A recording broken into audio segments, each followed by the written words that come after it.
I'm not trying to run an organization. I'm trying to catalyze a movement, right? And a movement to help people regain hope in their life, because with hope comes a sense of agency, a belief that their actions can create change, and comes a sense of direction, this idea of getting unstuck and starting to walk forward and move forward. And I think, there's a couple of things that are important to recognize. I think one is that we are mindful, without editing ourselves overly, just mindful of the language we use, right? The language we use around this stuff tends to perpetuate a story that somehow somebody is a victim in a permanent sense of their experiences.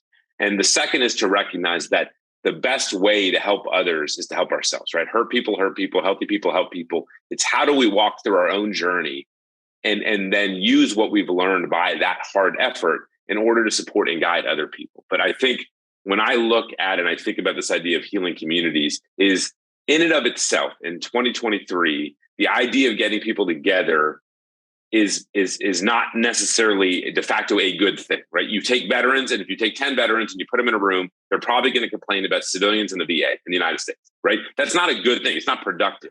Yeah. Context matters. So it's like, how do we build community around constructive components, right? This is the whole idea of this summit is how do we build people into a summit that says, okay, hey, we are all in agreement that our goal is to, let's just say, engender hope and provide support in a way that allows people to meaningfully walk through their lives and to serve others.